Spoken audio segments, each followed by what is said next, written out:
les troubles du sommeil et la naturopathie. Le sommeil est primordial pour notre santé. Il est conseillé de dormir 7 à 9 heures par nuit pour être en forme. C'est pendant le sommeil que le corps régénère ses forces physiques et psychiques, restaure ses cellules et sécrète certaines hormones. Il lutte contre les agents pathogènes, il élimine les toxines accumulées dans la journée,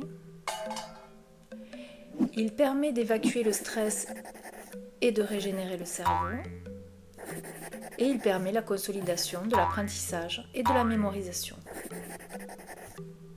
Pour commencer, nous allons voir les étapes du sommeil. La première étape, l'endormissement.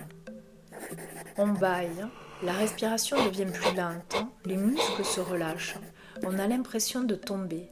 La température baisse pour favoriser le sommeil et la mélatonine, hormone de l'endormissement, est sécrétée par le manque de luminosité ou la lumière bleue. Deuxième étape, le sommeil léger. L'activité cérébrale ralentit, les muscles se relâchent, la respiration est plus calme, le taux de cortisol chute. On entend et on comprend sans pouvoir agir. Troisième étape, le sommeil lent et profond. La respiration est lente et régulière, le rythme cardiaque ralentit. L'activité cérébrale aussi. Le cerveau sécrète l'hormone de croissance pour produire et réparer les cellules du corps. C'est la période de réparation. À cette étape, nous n'entendons plus rien. 14h13. Quatrième étape, le sommeil paradoxal. Le corps est inerte, les muscles comme paralysés. L'activité cérébrale est au maximum, c'est le moment où l'on rêve le plus. Cinquième étape, le réveil. La mélatonine diminue et le cortisol augmente entre 6h et 8h du matin.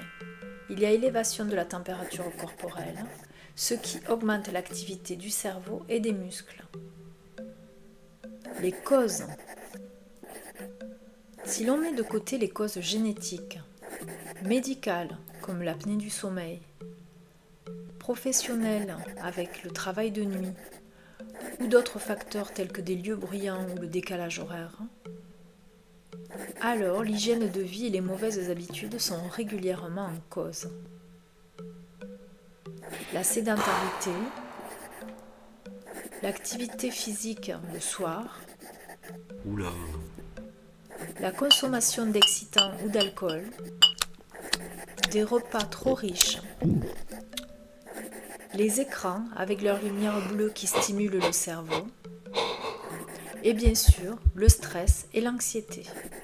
Les conséquences: baisse de l'énergie, affaiblissement du système immunitaire, humeur changeante, anxiété et dépression, troubles de la concentration et de l'apprentissage, augmentation des risques de développer une maladie type diabète, maladie cardiovasculaire ou obésité.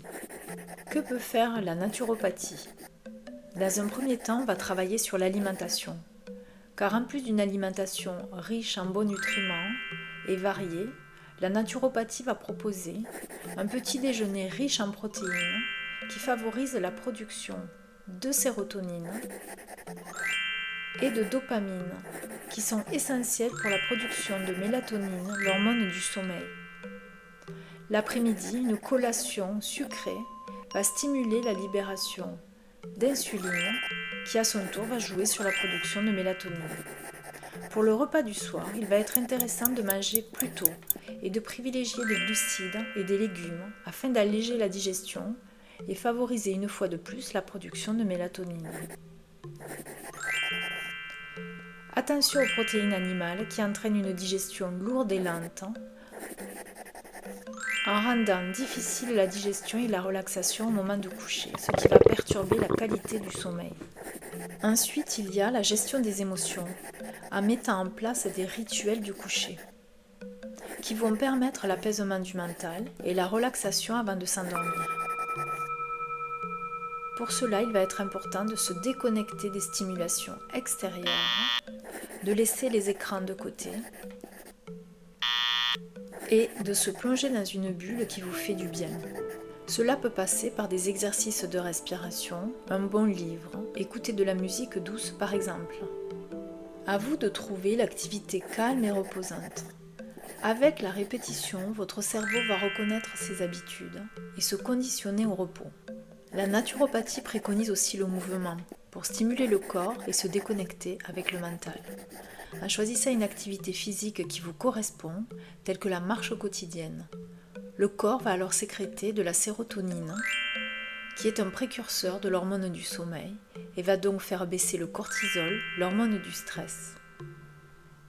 La naturopathie propose d'autres outils, tels que régler la température de sa chambre autour de 18 degrés, en gardant la tête au frais et les extrémités au chaud, car vous l'avez vu, le corps a besoin de baisser en température pour s'endormir.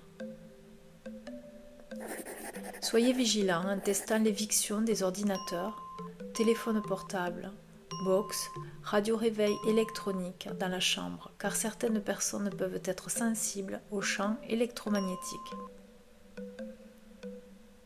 En plus des bons nutriments, certaines plantes aux vertus sédatives et relaxantes vont aider à favoriser l'endormissement et lutter contre les insomnies.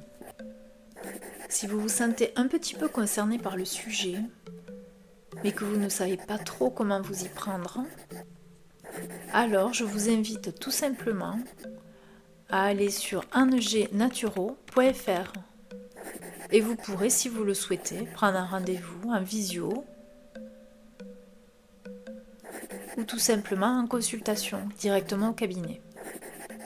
En attendant, je vous dis à bientôt pour d'autres sujets et surtout n'hésitez pas à liker.